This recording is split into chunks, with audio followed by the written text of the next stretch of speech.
অবশেষে দুর্জয় আর শঙ্কর বলা মিথ্যে ঋষিকে বলে দিল উজি। সম্পূর্ণ জানতে ভিডিওটিতে একটি লাইক করে দেখতে থাকো।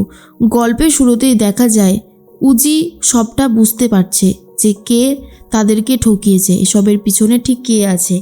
এরপরে শঙ্খ আর দুর্জয়কে ফোন করে ঋষি বলে দেয় যে যেভাবেই হোক না কেন হরিপ্রসাদ মিত্রের বাড়িতে গিয়ে হরিপ্রসাদ মিত্রের খবর নিয়ে আসতে।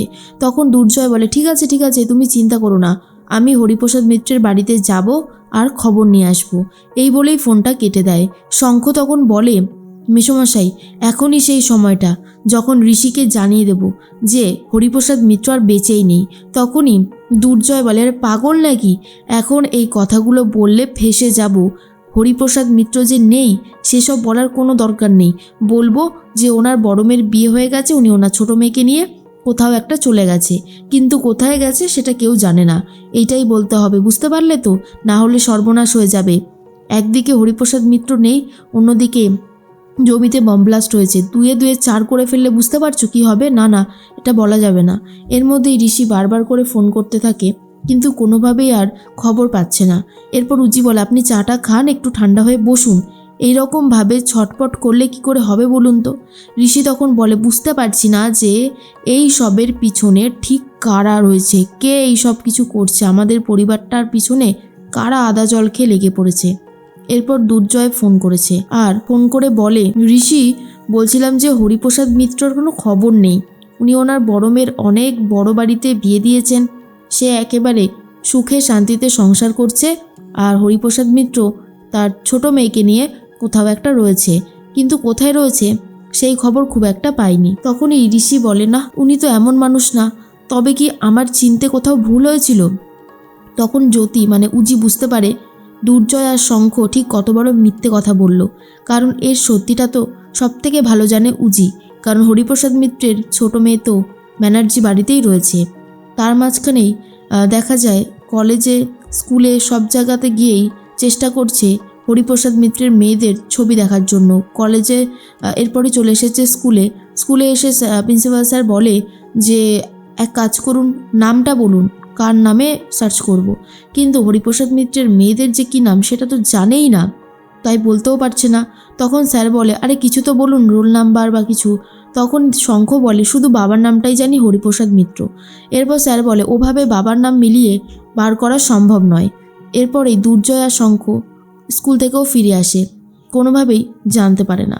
ঠিক সেই মুহূর্তেই দেখা যায় দুর্জয় বলে বুঝতে পারছি না কি করে সব কিছু সামলাবো, তবে এইবারে কিছু একটা ব্যবস্থা করতেই হবে। অন্যদিকে শঙ্খ ভাবে কি করে ঋষিকে বোঝাবো, ঋষি যেভাবে মরিয়া হয়ে উঠেছে। এর মাঝখানে অফিসার জিৎ বসু চলে গেছে হরিপ্রসাদ মিত্রের গ্রামে। সেখানে গিয়ে জিজ্ঞেস করে হরিপ্রসাদ মিত্রের বাড়িটা কোথায়। তখন দুজন প্রতিবেশী বলে কি ব্যাপার বলুন তো স্যার, আজকে যে বা যারাই আসছে হরিপ্রসাদ মিত্রের শুধু খবর চাইছে। তখন জিৎ বসু বলে কেন, এর আগেও কারো এসেছিল নাকি?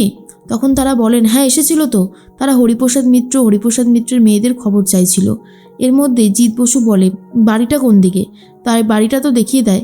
কিন্তু হঠাৎ করেই ফোন আসে জিৎ বসুর কাছে যে যাকে ধরার জন্য মরিয়া হয়েছিল সেই অন্তু ধরা পড়ে গেছিল, কিন্তু পুলিশের তাড়া খেয়ে এমনভাবে একটা অ্যাক্সিডেন্ট হয়েছে রেল লাইনে যে রীতিমতো মাথায় চোট লেগেছে, কোমায় চলে গেছে। আর এটা শোনার পর অফিসার জিৎ বসু বলে যাও বা একটা প্রমাণ ছিল, তাও এখন হারানোর পথে। এরপরেই ভানুর কাছে খবর আসে অন্তুর বড় একটা অ্যাক্সিডেন্ট হয়েছে, অন্তু এখনও বেঁচে আছে, কিন্তু পুলিশ ঘিরে রেখে দিয়েছে আর ট্রিটমেন্ট করছে, কোমায় চলে গেছে। ভানু তখন বলে পুলিশ খুব ঘিরে রেখে দিয়েছে না রে? তখন সে বলে হ্যাঁ, খুব পুলিশের কড়া পাহারা রয়েছে, কি হবে আমরা কিছুই বুঝে উঠতে পারছি না। তখন ভানু বলে নিশা, অনেক বড় সমস্যার মধ্যে কিন্তু আমরা পড়তে চলেছি, তাই আমাদের সাবধানে থাকতে হবে। নিশা বলে আমরা ওই পুলিশের ঘেরাটোপ থেকে ঠিক অন্তুকে নিয়ে পালিয়ে যাব। ভানু তখন বলে তোর কি মাথা খারাপ হয়ে গেছে? পুলিশ সারাক্ষণ নজর রেখে দিয়েছে, এতটাও সহজ ব্যাপার নয় রে নিশা। অন্যদিকে দেখা যায় যে পুজো দিতে থাকে উজি, আর তখন পুজো দেওয়া শেষ হলেই শোভাদেবী বলে শোনো জ্যোতি, তোমার সাথে একটা কথা আছে। চারিদিকে যা হচ্ছে, তুমি ঋষিকে নিয়ে বিদেশে চলে যাও, এই বাড়িতে থাকার আর কোনো দরকার নেই। উজি তো শুনে রীতিমতো অবাক হয়ে যায় আর বলে কি বলছেন কি মা? শোভাদেবী বলে হ্যাঁ মা, ঠিকই বলেছি, এই বাড়িতে থাকলে তোমাদের কোনোদিনও শান্তি হবে না, কারণ এই বাড়িতে একের পর এক ঝামেলা লেগেই রয়েছে। তুমি আর ঋষি কয়েকটা দিন বিদেশে থাকো, তারপর এখানের হাওয়া বদলালে তখন না হয় এসো, কিন্তু এখানে দয়া করে থেকো না। চারিদিকে অনেক সমস্যা। ঋষির বাবাও সেই একই কথাই বলতে থাকে। এর মধ্যে দুর্জয় আর শঙ্খ ফিরে এসেছে বাড়িতে। দুর্জয় বলে একবার ঋষির সাথে দেখা করে যাই অন্তত।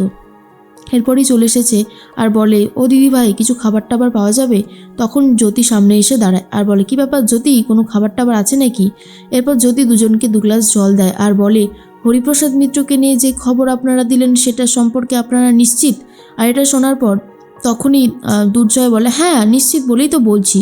তখন জ্যোতি আরও একটা প্রশ্ন করে, আচ্ছা ওরা ওদের টাকাটা পেয়েছিল তো, সেটাও আপনারা নিশ্চিত?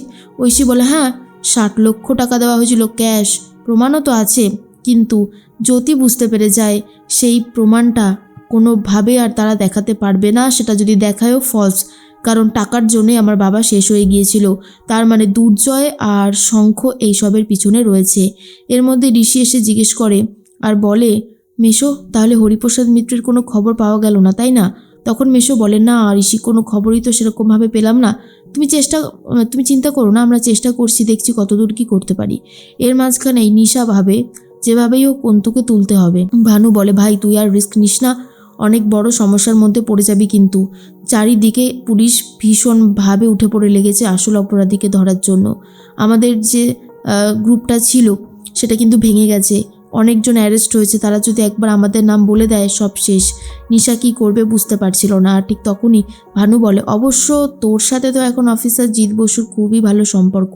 এটা শোনার পর নিশা ঠাস করে এক চড় মেরে দেয় আর ভানুকে বলে, আমার জীবনের একটাই লক্ষ্য, বুঝেছিস? তাই আওফাও কথা বলবি না। এর মধ্যেই জ্যোতি কোথায় গেছে সেটা নিয়ে ঋষি চিন্তা করতে থাকে। তখনই শোভাদেবী বলে, আরে জ্যোতি তো গেছে ওই কালকে পুজো দিল না, ওই আশীর্বাদী ফুল নিয়ে ওর দিদির মাথায় ছোঁয়াতে, চলে আসবে, চিন্তা করিস না। এরপরই ঋষি বলে, কি বলতে চাইছো বলো তো, তুমি মনে হচ্ছে কিছু বলবে। শোভাদেবী বলে, শোন না, বলছিলাম যে তুই আর জ্যোতি বিদেশে কয়েকটা দিন থাক, এখানের অবস্থা তো ভালো না।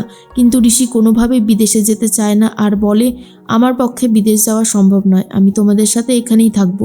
কিন্তু শোভাদেবী বারবার করে বলতে থাকে যে বিদেশে চলে যাওয়ার কথা। অন্যদিকে উজি এসে বলে, দিদি আমি তোর মাথায় একটা ফুল ছুঁয়ে দিতে এসেছি, আর শোন, তোকে একটা সত্যি কথা বলতে এসেছি। নিশা তখন বলে, আর কি সত্যি বলবি তুই, এখনো কিছু বাকি আছে নাকি? তখনই জ্যোতি বলে, হ্যাঁ তুই জানিস আমাদের বাবাকে যে ঠকিয়েছে সে হলো দুর্জয় আর শঙ্খ। ঋষিবাবু 60 লক্ষ টাকা দিয়ে দিয়েছিল দুর্জয় আর শঙ্খকে, কিন্তু ওরা আমাদের বাবাকে টাকাটা দেয়নি, সেটা বলতেই আমি এসেছি। আর এটা শোনার পর নিশা রীতিমতো সব সত্যি জানতে পারে আর উজি ঠিক করে এবারে ঋষি ব্যানার্জিকে সব সত্যিটা জানিয়ে দেবে।